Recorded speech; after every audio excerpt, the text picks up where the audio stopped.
Welcome to market analysis video. कल के लिए हम एक मार्केट एनालिसिस कर लेते हैं। इसमें पहले बात करते हैं हम निफ्टी की। तो निफ्टी को दोस्तों अगर हम डेली टाइम फ्रेम में देखें तो डेली टाइम फ्रेम के अंदर हमने जो ट्रेंड लाइन बताई थी उसी ट्रेंड लाइन का रिजेक्शन यहाँ पे मिला है। अभी एक बार मैं आपको ड्रॉ करके बता देता हूँ। ओके, लास्ट वीडियो में हमने जो बताई थी उसी ट्रेंड लाइन का रिजेक्शन हमें आज मिला है। ओके, तो आज वहाँ से ही एक रिवर्सल साइन देखने को मिला है निफ्टी में according to daily time frame. Okay, अगर यहाँ पे अभी अगर 2-3 दिन निफ्टी सस्टेन नहीं कर पाती और नीचे की तरफ आती है तो हमें एक भारी गिरावट देखने को मिल सकती है। उसका रीज़न यही है कि कंटिन्यू 4-5 दिन जो बाइंग देखने को मिली हमें, तो उस बाइंग की अगर प्रॉफिट बुकिंग आ सकती है तो उसके लिए हमें यहाँ तक के करेक्शन देखने को मिल सकते हैं। ओके, तो अभी इंट्राडे के लिए हम कल के लिए बस चेक कर लेते एक बार। ओके, तो उसके लिए हम 15 मिनट टाइम फ्रेम में चले जाते हैं। तो 15 मिनट टाइम फ्रेम में जस्ट मिनट सॉरी तो 15 मिनट टाइम फ्रेम में दोस्तों अगर हम देखें तो 15 मिनट टाइम फ्रेम में कल के जो लेवल्स निकल के आते हैं ये जोन है पूरा। ये जो जोन है वो एज अ सपोर्ट वर्क करेगा, आज का जो लो है वो। ओके, और ये जो जोन है 17,700 के आसपास, ये जो जोन है वो एज अ रेसिस्टेंस वर्क करेगा। ओके, अगर सपोज कल निफ्टी इसी रेंज में ओपन होती है तो यहाँ से यही कहीं ओपन होती है और ये 17,600 के आसपास आने के बाद अगर इसको ये लेवल को ब्रेक कर देती है निफ्टी, तो उसमें हमें एक सेलिंग साइड का ट्रेड मिल सकता है, पी साइड का। ओके, जिसमें हमारा टारगेट रहेगा 17,560 का पहला टारगेट रहेगा, और उसके नीचे अगर निफ्टी निकलता है तो 17,500 का टारगेट देख सकता है। ओके, और 17,500 के आसपास हमें थोड़ी बहुत बाइंग देखने को मिल सकती है। अगर 17,500 का भी लेवल ब्रेक कर देता है निफ्टी तो हमें उसके बाद भारी गिरावट देखने को मिल सकती है कल के लिए निफ्टी में, जिसमें हमारा टारगेट रहेगा 17,500 के नीचे अगर निफ्टी निकलता है तो 17,375 से लेके 325 तक के टारगेट देखने को मिल सकते हैं हमें निफ्टी के अंदर। ओके, लेकिन अगर 17,500 ब्रेक करता है तब की बात है। हालांकि अभी जो मेन स्ट्रॉन्ग सपोर्ट है वो 17,500 का ही है। ओके, अगर इस रेंज में ओपन ना होके यही कहीं गैप डाउन ओपन हो जाता है, ओके, तो दूसरा हमारा बाइंग जोन जो है, बाइंग जोन दूसरा रहेगा ये 17,500 वाला मैंने बताया ना अभी, 17,500 वाला। अगर इस रेंज में कहीं ओपन होने के बाद निफ्टी इसी रेंज में ओपन होने के बाद निफ्टी अगर ये 17,500 के आसपास आती है, अगर कोई बुलिश कैंडल दिखती है हमें, तो हम एक बाई साइड का ट्रेड ले सकते हैं जिसमें हमारा टारगेट रहेगा 17,600 का। ओके, और उसके ऊपर अगर निकल जाता है तो 17,650 से लेकर 700 तक के हमें टारगेट देखने को मिल सकते हैं निफ्टी के अंदर। ओके, और अगर सपोज कल गैप अप ओपन हो जाता है, ओके, निफ्टी में अगर कल गैप अप ओपन देखने को मिलता है तो फिर हमें 17,700 के आसपास आने का वेट करेंगे हम मार्केट का। ओके, 17,700 के आसपास अगर कैसे रिएक्ट करता है। हालांकि इसको 17,000 के आसपास आने के बाद, 17,700 के आसपास आने के बाद बुलिश मोमेंटम नहीं देनी चाहिए। ओके, और 17,700 का लेवल ब्रेक होकर देता है तो हमें एक सेलिंग साइड का ट्रेड देखने को मिल सकता है, सेलिंग देखने को मिल सकती है। गैप अप ओपन आएगा तो इसमें सेलिंग के चांसेस ज़्यादा रहेंगे, क्योंकि जैसे ही हमने देखा कि पिछले कई दिनों से हमें बाइंग देखने को मिल रही है, तो अगर कल भी गैप अप ओपन हो जाता है निफ्टी तो मार्केट अगर, तो फिर हमें प्रॉफिट बुकिंग देखने को मिल सकती है इसलिए। ओके, तो जैसे गैप अप खुलता है तो हमें एक सेलिंग साइड का ट्रेड सेलिंग साइड की अपॉर्चुनिटी हमें देखनी रहेगी। ओके, तो उसके ऊपर अगर 17,800 के आसपास आता है गैप अप ओपन होने के बाद, तो वहां से हम एक बार सेलिंग के लिए ट्राई कर सकते हैं एक नेगेटिव कैंडल देखने के बाद।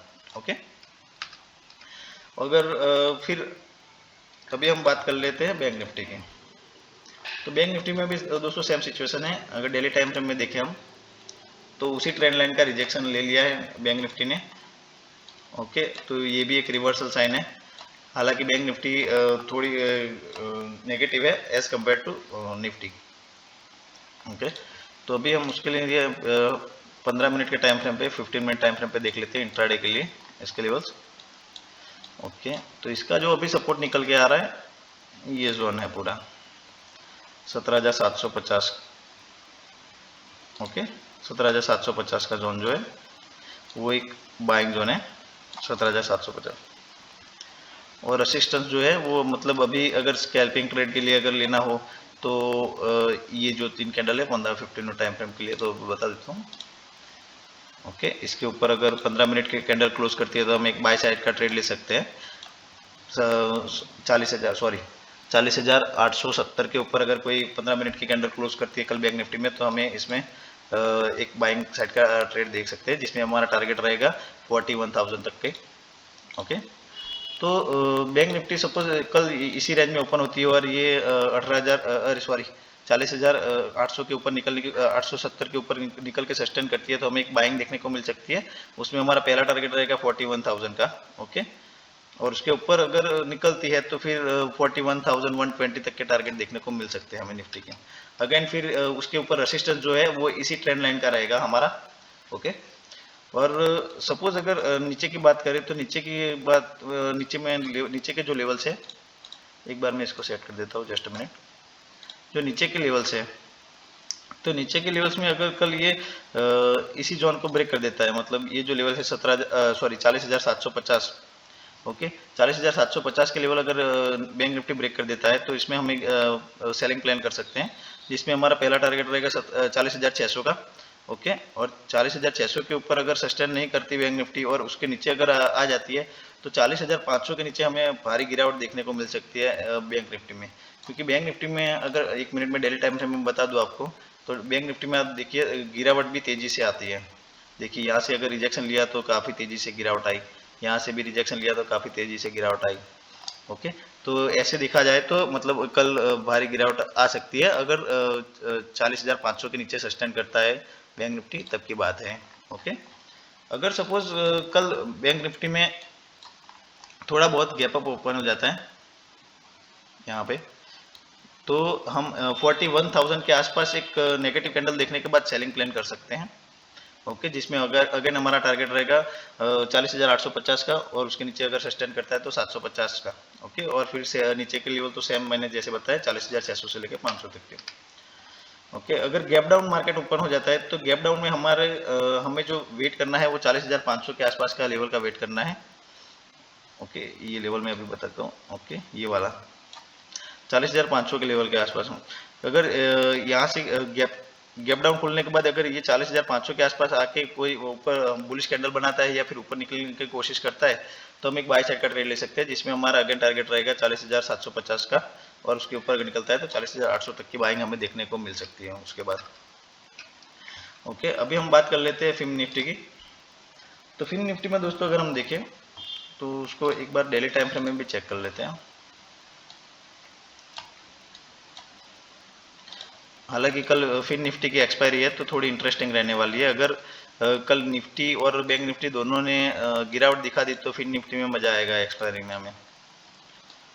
ओके, तो इसने जो ट्रेंड लाइन का ब्रेकआउट देने के बाद अब लगातार देखिए आप 1 2 3 4 5 मतलब कंटिन्यू 5 दिन बाइंग आने के बाद एक रेड कैंडल बनाया है। आज थोड़ी सी करेक्शन आई है।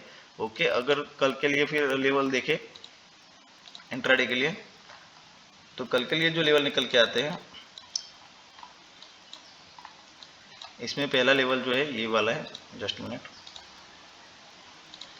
ओके, 18,350 का।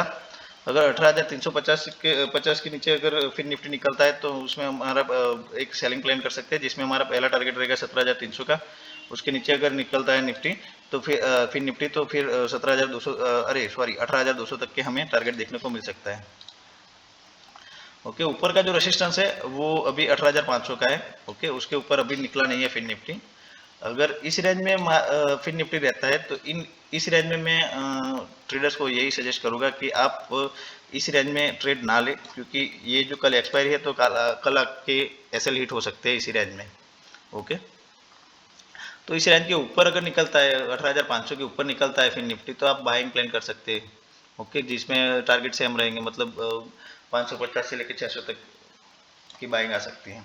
ओके, बाइंग के साइड में ज़्यादा कॉन्फिडेंस नहीं हूँ, क्योंकि इतने दिनों की जो बाइंग है उसके ऊपर थोड़ी बहुत प्रॉफिट बुकिंग आनी चाहिए। ऐसे मार्केट मतलब सीधा कभी भी ऊपर नहीं जाता है। ऐसे जो हमें कैंडल्स दिख रहे हैं ना, ऐसे ऐसे ऐसे जो गैप अप देखे देखे, वो ऐसे मार्केट कभी भी ऊपर नहीं जाता है। ओके, तो मार्केट में थोड़ी बहुत प्रॉफिट बुकिंग आनी चाहिए, और हमेशा मार्केट जब प्राइस एक्शन बना के ऊपर जाता है तब मोमेंटम आती है, तब मजा आता है। ओके, ये जो ऐसे गैप अप आता है तो उसमें फिर मार्केट सस्टेन नहीं रह पाता। ओके, अगर सपोज कल फिर निफ्टी में थोड़ा बहुत गैप अप देखने को मिल जाए यहाँ पर यहीं कहीं, ओके, तो फिर अगेन हम 18,500 के आसपास कोई नेगेटिव कैंडल देखने के बाद हम एक सेलिंग प्लान कर सकते हैं। ओके, छोटा सा स्टॉप लॉस ऊपर की तरफ रख के हम एक सेलिंग प्लान कर सकते हैं। इसमें हमारा टारगेट रहेगा 18,350 तक के देखने की गिरावट देखने को मिल सकती है हमें फिर निफ्टी के अंदर। ओके, अगर सपोज गैप डाउन खुल जाता है कल फिर निफ्टी या फिर मार्केट गैप डाउन खुल जाता है, तो बाइंग जो प्लान करनी है हमें, अगर इसी रेंज में ओपन होता है तो 300 के आसपास, 18,300 के आसपास आप बाइंग प्लान कर सकते हो। ओके, और अगर इस रेंज में ओपन ना हो तो फिर नीचे की तरफ आता है तो 18,200 के पास या फिर 18,250 के आसपास अगर कोई पॉजिटिव कैंडल देखने के बाद थोड़ी बहुत बाइंग के लिए आप ट्रेड कर सकते हो बाइंग की साइड। ओके, जिसमें हमारा टारगेट रहेगा 18,300 तक के टारगेट देखने को मिल सकते हैं हमें फिर निफ्टी के अंदर। ओके, कल एक्सपायरी है तो ये थोड़ा फिर निफ्टी इंटरेस्टिंग रहने वाला है। अगर आपको वीडियो पसंद आई है तो सब्सक्राइब करिएगा, लाइक करना मत भूलिएगा। Thank you for watching.